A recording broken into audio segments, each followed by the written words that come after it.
नमस्कार, legally speaking में आपका स्वागत है। मैं हूं आशीष सिन्हा। इस प्रोग्राम में हम देश के पेचीदा और जटिल कानून को आपकी भाषा में सरल कर समझाते हैं, बताते हैं उन मुद्दों के बारे में जो सुर्खियां बनती हैं। इस समय देश में एक मुद्दा गरमाया हुआ है जिसमें लोग जानना चाहते हैं कि आखिर उसकी वजह क्या है। वो है, क्या हिंदू अपने ही मुल्क में, अपने ही देश में अल्पसंख्यक हो गया है? क्या कई राज्यों में हिंदुओं की आबादी इतनी घट गई है कि उन्हें अल्पसंख्यक का दर्जा दे दिया जाए?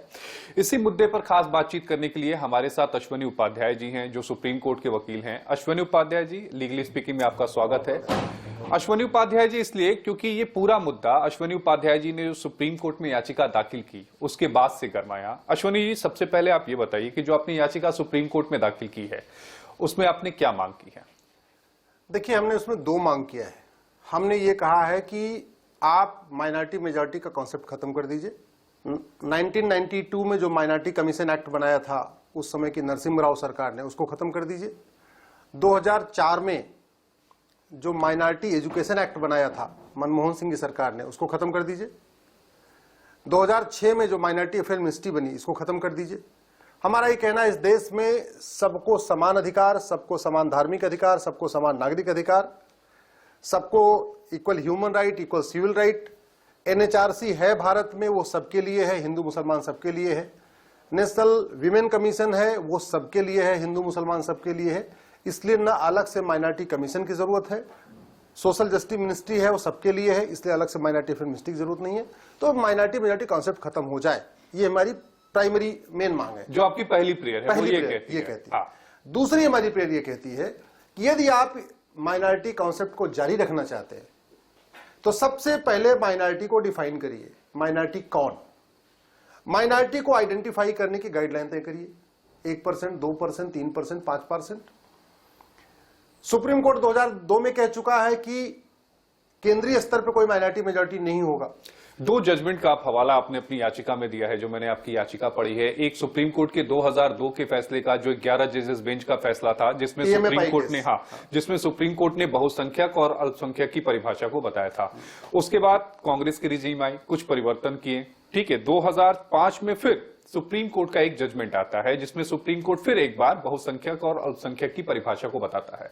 ये दोनों ही जजमेंट क्या थे, और इन दोनों ही जब फैसले आए उसके बाद जो उस समय मौजूदा सरकार थी उन्होंने क्या किया? 2002 में सुप्रीम कोर्ट की 11 जजेस की बेंच ने टीएमए पाई केस कहते हैं, उस टीएमए पाई केस में कहा कि राष्ट्रीय स्तर पर कोई अल्पसंख्यक बहुसंख्यक नहीं होगा। उन्होंने कहा कि भारत के संविधान के आर्टिकल 30 में जो माइनॉरिटी वर्ड यूज हुआ है वो केवल रिलीजियस माइनॉरिटी के लिए नहीं हुआ है, बल्कि रिलीजियस और लिंग्विस्टिक माइनॉरिटी के, यानी भाषाई अल्पसंख्यक और मजहबी अल्पसंख्यक। तो उन्होंने कहा कि भाषाई अल्पसंख्यक को तय करने का पैमाना चूंकि राज्य है, इसलिए धार्मिक अल्पसंख्यक, मजहबी अल्पसंख्यक को भी आप राज्यवार ही आइडेंटिफाई करेंगे, नेशनल लेवल पे। ये 2002 का फैसला। दुर्भाग्य आप देखिए, 2002 में सुप्रीम कोर्ट कहता है राष्ट्रीय स्तर पर कोई अल्पसंख्यक बहुसंख्यक नहीं होगा, और 2004 में कांग्रेस की सरकार ने राष्ट्रीय अल्पसंख्यक आयोग शिक्षण संस्थान कानून बना दिया, national minority commission education institution act 2004। ये कांग्रेस ने बनाया, सुप्रीम कोर्ट की 11 जजेस बेंच के ठीक खिलाफ 2 साल के बाद। 2002 का सुप्रीम कोर्ट फैसला, 2004 में ये आ जाता है इनका कानून। 2005 में सुप्रीम कोर्ट की 3 जजों की बेंच ने एक नया फिर से फैसला दिया। उन्होंने कहा कि इस देश का विभाजन धार्मिक आधार पर पहले हो चुका है।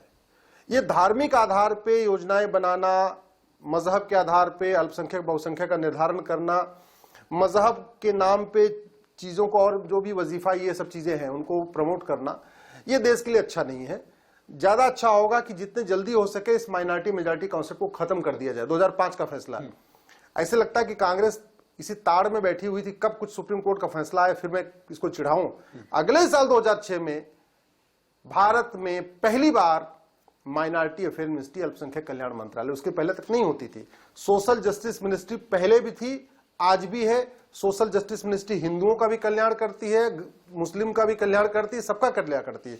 लेकिन कांग्रेस ने 2002 में ये नया अपना उन्होंने माइनॉरिटी अफेयर मिनिस्ट्री बना दिया। इसलिए मैंने यही कहा है, या तो खत्म करो और या तो डिफाइन करो। अब एक बहुत जरूरी है, आप इसको समझिए। ये भारत का संविधान, आशीष जी, भारत के लोगों के लिए है, भारतीयों के लिए बना है। भारतीय रीति रिवाज को प्रोटेक्ट करने के लिए बना है, भारतीय परंपरा को प्रोटेक्ट करने के लिए बना है, भारतीय कल्चर को प्रोटेक्ट करने के लिए बना है। सब कुछ ये भारतीयों के लिए, विदेशियों के लिए नहीं है। अगर आप भाषा के आधार पे माइनॉरिटी ढूंढेंगे तो आपको यह तय करना पड़ेगा भारत की भाषाओं को देखेंगे या पूरी दुनिया की भाषाओं को देखेंगे। दुनिया में 6,500 भाषाएं बोली जाती हैं, तो क्या उन सभी 6,500 भाषा बोलने वालों को भारत में लिंग्विस्टिक माइनॉरिटी का दर्जा मिल सकता है? ये बहुत गंभीर सवाल है, इस पे पूरे देश में चर्चा की जरूरत है। और आपने बहुत महत्वपूर्ण किया, आज आपने ये जो अपना कार्यक्रम रखा है इस विषय पे, और आज तक कभी किसी हाईकोर्ट और सुप्रीम कोर्ट इस पर डिस्कस भी नहीं हुआ है कि ये जो आर्टिकल 30 में माइनॉरिटी वर्ड आया है, ये भारत के लोगों के लिए आया या विदेशियों के लिए आया? किसके लिए आया? किसके लिए? हाँ। तो 6,500 माइनॉरिटी, 6,500 भाषाएं बोली जाती हैं। क्या आप 6,500 भाषा बोलने वाले को भारत में लिंग्विस्टिक माइनॉरिटी दर्जा दे सकते हैं? अगर आप दे सकते हैं, कल को कोई चाइनीज आएगा यहां पे, इंडिया आ गया, 10 साल 11 साल रहा दिल्ली में, उसने एक फ्लैट खरीद लिया, यहां सिटीजनशिप ले लिया, वो उसकी भाषा चाइनीज है, वो कहेगा ठीक भैया हमको अपना भाषाई लिंग्विस्टिक माइनॉरिटी दर्जा दो, हम एक चाइनीज स्कूल खोलेंगे। तो इसका मतलब है क्या उसे भी दिया जाएगा? उसे भी दिया जाएगा, यही सवाल है। हाँ, दूसरा पूरी दुनिया में 1100 संप्रदाय हैं, 1100 संप्रदाय। तो क्या उन सभी 1100 संप्रदाय, और उस 1100 में लगभग 300 संप्रदाय भारत में रहते हैं, क्या सबको माइनॉरिटी दर्जा दिया जा सकता है? मेरा इसका जवाब है नहीं।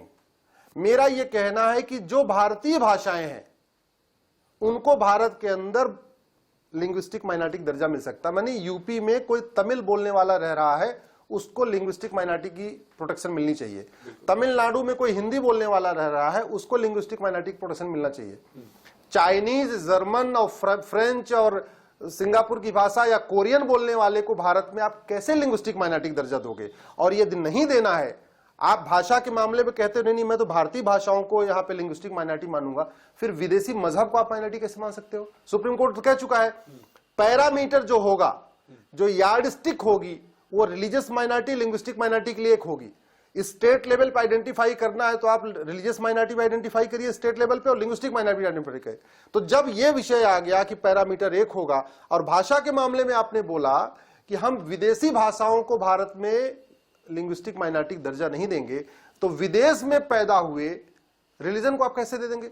इसलिए मैं कह रहा हूं, सिख को तो एक बार आप माइनॉरिटी दर्जा दे सकते हैं क्योंकि भारत में पैदा हुआ हो, जैन को दे सकते हैं क्योंकि वो भारतीय संप्रदाय है, बौद्ध को दे सकते हैं, वो भारतीय संप्रदाय है। वैसे मैं माइनॉरिटी मेजॉरिटी खिलाफ हूं, लेकिन अगर देना भी है तो ये जो संप्रदाय भारत की धरती पे शुरू हुए, सिख, जैन, बौद्ध और ये आर्य समाज, इनको तो आप अल्पसंख्यक का दर्जा दे सकते हैं। क्रिश्चियन और ईसाई को कैसे दे सकते हो? तो विदेशी मजहब का है। और यदि आप विदेशी मजहब वाले को माइनॉरिटी दर्जा दे रहे हैं तो उन सारे 11 जो इतने 1100 संप्रदाय हैं सबको माइनॉरिटी मानिए, बहाई को भी माइनॉरिटी दर्जा दीजिए, यहूदी को माइनॉरिटी दर्जा दीजिए, तो वो संख्या में बहुत कम रहते। केंद्र सरकार ने जो सुप्रीम कोर्ट में भी अपना जवाब दाखिल किया, केंद्र सरकार ने अपने जवाब में क्या कहा?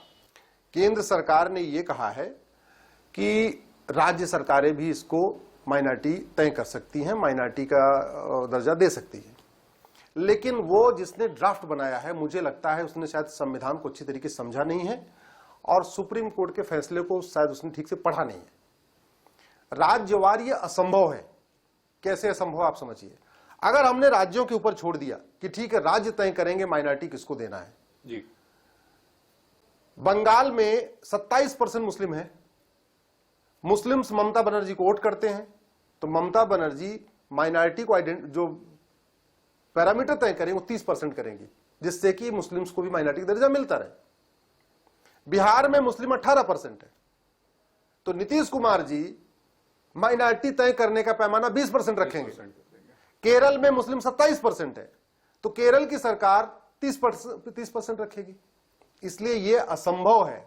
मतलब आप ये कहना चाहते हैं कि राज्य सरकार वोट बैंक के हिसाब से जो अल्पसंख्यक का है वो दर्जा तय करती है, परसेंटेज उसी हिसाब से बढ़ा देती है? नहीं, अगर हमने राज्यों के ऊपर छोड़ा तो राज्य यही करेंगे। जो सुप्रीम कोर्ट का जो केंद्र का जवाब आया, मैं उसका आपको काउंटर बता रहा हूं। वो जवाब इसलिए ठीक नहीं है, इसलिए या तो अल्पसंख्यक बहुसंख्यक खत्म हो, या तो केंद्र सरकार बताए कि माइनॉरिटी कौन है, माइनॉरिटी कितने परसेंट वाला, 1% की 2%। और सबसे बड़ी बात जो अभी हेमंत शर्मा जी ने एक नया विषय छेड़ा कि भाई माइनॉरिटी स्टेट लेवल पे नहीं, माइनॉरिटी डिस्ट्रिक्ट लेवल पे होना चाहिए। मैं उनसे बात से सहमत हूं। माइनॉरिटी डिस्ट्रिक्ट लेवल पे होना चाहिए, स्टेट लेवल पे ना तो राष्ट्रीय स्तर पे होना चाहिए, ना स्टेट लेवल पे होना चाहिए, डिस्ट्रिक्ट लेवल पे होना चाहिए। लेकिन जब माइनॉरिटी की आइडेंटिफिकेशन डिस्ट्रिक्ट लेवल पे होनी चाहिए तो ये योजनाएं भी डिस्ट्रिक्ट लेवल पे होनी चाहिए। फिर केंद्र में माइनॉरिटी फिल्म मिनिस्ट्री क्या करेगा, क्या जरूरत है, केंद्र का माइनॉरिटी कमीशन क्या जरूरत है? फिर तो जब डिस्ट्रिक्ट लेवल पे होगा तो जो डीएम होगा, एक डिस्ट्रिक्ट लेवल पे आप माइनॉरिटी काउंसिल बना दीजिए, वो उनका ध्यान रखेगी, उनको कोई दिक्कत आएगी। अदरवाइज अगर आप स्टेट लेवल पे करेंगे, नेशनल लेवल पे करेंगे, तो कल को फिर ये मांग होगी भाई ठीक है माइनॉरिटी पुलिस स्टेशन भी होना चाहिए, माइनॉरिटी तहसील होनी चाहिए, माइनॉरिटी जजेस की माइनॉरिटी कोर्ट होनी चाहिए, कोर्ट के अंदर भी माइनॉरिटी वाले जज होने चाहिए। ये मुझे लगता है देश के लिए अच्छा नहीं है। और सबसे बड़ी बात ये, मैं इसका विरोध क्यों कर रहा हूं, बंगाल के 12 जिले में मुस्लिम्स तय करते हैं कि पार्षद, प्रधान, विधायक, सांसद कौन बनेगा। असम के 9 जिले में मुस्लिम्स तय करते हैं कि पार्षद, प्रधान, विधायक, सांसद कौन बनेगा। बिहार के 7 जिले में मुस्लिम्स तय करते हैं कि पार्षद, प्रधान, सांसद, विधायक कौन बनेगा। यूपी के 12 जिले में मुस्लिम्स तय करते हैं कि कौन जीतेगा, कौन हारेगा। हरियाणा के 2 जिले में तय करते हैं, राजस्थान के 4 जिले में तय करते हैं, महाराष्ट्र के 6 जिले में तय करते हैं, गुजरात के 3 जिले में तय करते हैं, हरिद्वार के 1 जिले में तय करते हैं, उत्तराखंड के 1 जिले में तय करते हैं। तो पूरे भारत में लगभग 200 जिले में मुस्लिम्स तय करते हैं कि कौन सांसद बनेगा, कौन विधायक बनेगा। उनके समुदाय के लोग जीतते हैं कि नहीं जीतते अलग बात है, लेकिन वो डिसाइडिंग फैक्टर है कि किसकी गवर्नमेंट बनेगी, कौन जीतेगा, कौन नहीं। तेलंगाना देख लीजिए, आंध्रा देख लीजिए, केरल देख लीजिए, पूरे भारत में 200 जिले हैं जहां हिंदू नहीं, हिंदू तो बटे हुए हैं, मुस्लिम इकट्ठे होकर वोट देते हैं और तय करते हैं कि कौन जीतेगा। और बहुत टैक्टिकल वोटिंग करते हैं। उदाहरण के लिए दिल्ली में आम आदमी पार्टी को वोट देते हैं, यूपी में समाजवादी पार्टी को मुस्लिम वोट देते हैं, ठीक है, उत्तराखंड में कांग्रेस को देते हैं, बिहार में जाके आरजेडी को देते हैं, बंगाल में जाके ममता को देते हैं। तो वो कम्युनिटी जिसका कोई सेट पैरामीटर नहीं है, वो कम्युनिटी जिसका कोई आइडियोलॉजिकल नहीं है, अल्टीमेटली उसको ये डिसाइड करना है कि हमको बीजेपी को हराना है। जहां जिस राज्य में जो पॉलिटिकल पार्टी बीजेपी को हराती उसी के साथ खड़े होकर वोट दे रहे हैं। अश्विनी जी, एक दौर था जब हिंदुस्तान में हिंदुओं की आबादी 85% थी, लेकिन 2011 की जनगणना को देखा जाए तो ये घटकर अब 79% आ गई है। देश के 8 राज्यों का आपने अपने उदाहरण लिया है, जिसमें आपने बोला है कि हिंदुओं की जो है वो अल्पसंख्यक हो गए हैं। कौन कौन से वो राज्य हैं, डेटा क्या कहता है? लद्दाख में हिंदू लगभग 1% है, मुस्लिम्स 46% है, बौद्ध 50% है, 50% बौद्ध हैं वो भी माइनॉरिटी कहलाते हैं, 46% मुस्लिम हैं वो भी माइनॉरिटी कहलाते हैं। बेचारा 1% जो हिंदू है वो माइनॉरिटी नहीं कहलाता। जरा आप देखिए कि हो क्या रहा है। लक्षद्वीप में हिंदू लगभग 2% बचे हुए हैं। 2011 में 2.77 दिखा रहा था, लेकिन अभी 2022 में मात्र 2% बचे हुए हैं। उनको माइनॉरिटी का दर्जा नहीं मिला है। मुस्लिम 97% है लक्षद्वीप में, उनको माइनॉरिटी का दर्जा मिला हुआ है। मिजोरम में हिंदू केवल 2% बचे हुए हैं, उनको माइनॉरिटी का दर्जा नहीं मिला हुआ है। नागालैंड में हिंदू 8% बचे हैं, उनको माइनॉरिटी का दर्जा नहीं मिला हुआ है। आपके मेघालय में हिंदू 11% बचे हैं, 10 से 11% बचे हैं, उनको माइनॉरिटी का दर्जा नहीं मिला हुआ है। कश्मीर में हिंदू 2% बचे हुए हैं, जम्मू कश्मीर में नहीं, मैं केवल कश्मीर की बात कर रहा हूँ, वहाँ हिंदू केवल 2% बचे हुए हैं, उनको माइनॉरिटी का दर्जा नहीं मिला हुआ है। तो बड़ी सीधी सी बात है, माइनॉरिटी कमीशन, माइनॉरिटी का और फिर मिनिस्ट्री ये किस लिए होती है कि भाई देखो, जो मेजॉरिटी है उस राज्य का, उसकी सरकार होगी, उसके सांसद विधायक होंगे, तो उसके सुनने वाले तो बहुत लोग हैं। अब एक माइनॉरिटी जो कॉन्सेप्ट आया कि भाई ठीक है, काम करो, जो कम संख्या में हो, नगण्य संख्या में, उनके लिए एक अलग से आपने व्यवस्था बना दिया कि अगर उनका पुलिस न सुने, उनका तहसीलदार न सुने, उनका डीएम कलेक्टर न सुने, तो बेचारे कम से कम अपने कमीशन में चले जाएंगे।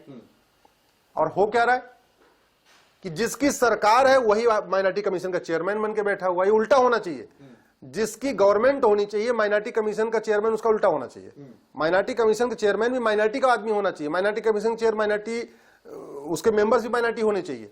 हो क्या रहा है, 9 राज्यों में सरकार भी उनकी, सारे पद भी उनके, पार्षद प्रधान भी उनके, और माइनॉरिटी कमीशन का चेयरमैन, माइनॉरिटी कमीशन का मेंबर भी उनका। तो ये जो चल रहा है ना, ये बिल्कुल गलत है।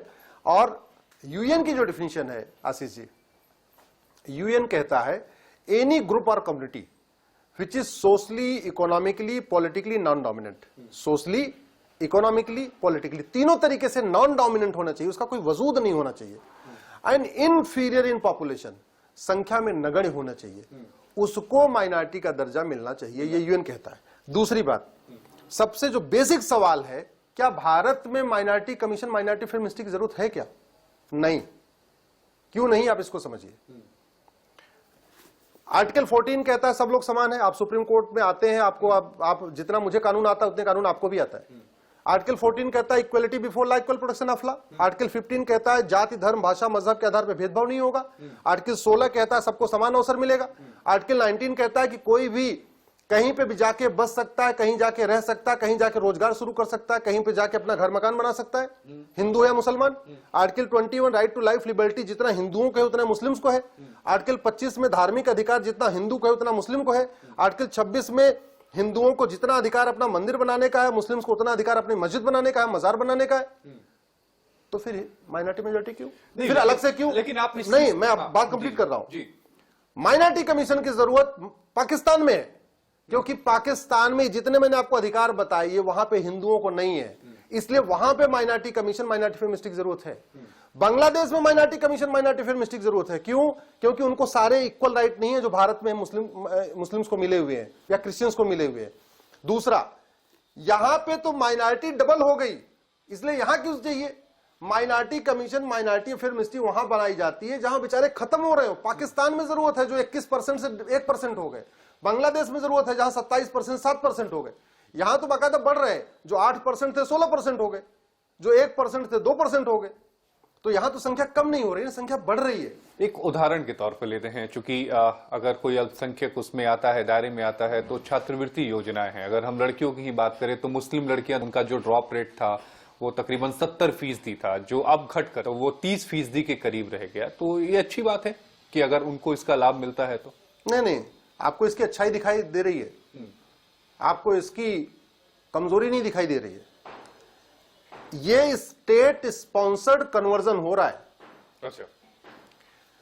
दो अगल बगल लोग छप्पर में रहते हैं, एक गरीब हिंदू, एक गरीब मुस्लिम। आपने मुस्लिम बेटी को 5,000 10,000 रुपए देना शुरू कर दिया, गरीब हिंदू को आप नहीं दे रहे हैं, तो हो क्या रहा है, मजबूरी में वो अपना नाम तो वही लिखता है, लेकिन धर्म वाले कॉलम में क्रिश्चियन लिख देता है। तो गवर्नमेंट प्रमोट कर रही है कि तुम हिंदू धर्म छोड़ो और ईसाई या मुस्लिम बनो।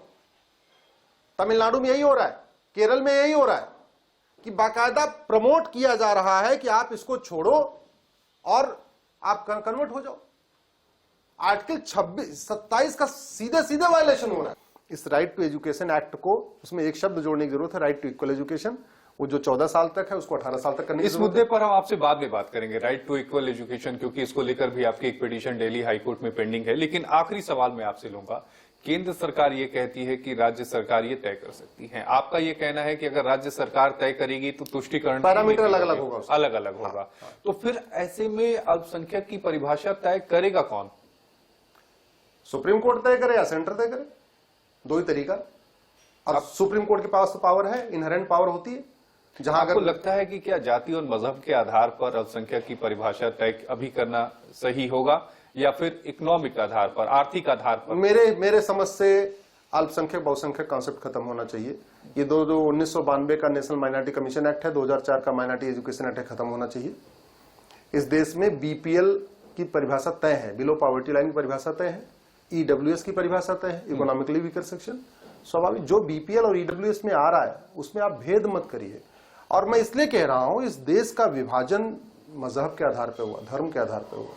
संविधान निर्माताओं ने कभी सोचा नहीं था कि हमारी सरकारें आके तुष्टीकरण के चक्कर में minority commission, minority education ministry बना देंगे। इस देश में माइनॉरिटी शब्द आया है, लेकिन minority commission, minority film ministry नहीं है। अगर उनके दिमाग में होता, जहां माइनॉरिटी शब्द एक बार आया है, हालांकि वो डिफाइन नहीं है, वहां पे minority commission, minority film ministry लिख देती, लेकिन नहीं किया उन्होंने, क्योंकि उन्होंने कभी सपने में सोचा नहीं था। आर्टिकल 27 ने जब एक बार कह दिया, आर्टिकल 27 कि एक पैसा आप मजहब के आधार पर खर्च नहीं करेंगे, एक भी मस्जिद से, एक भी चर्च से चढ़ावा नहीं ले रही है। चढ़ावा वहां भी आता है, ऐसा नहीं है कि मुंबई के सिद्धि विनायक मंदिर में चढ़ावा आता है, बगल में हाजी अली दरगाह में चढ़ावा नहीं आता, हाजी अली दरगाह में चढ़ावा आता है। लेकिन तुष्टीकरण देखिए, सिद्धि विनायक का पैसा चाहिए, हाजी अली का पैसा नहीं चाहिए।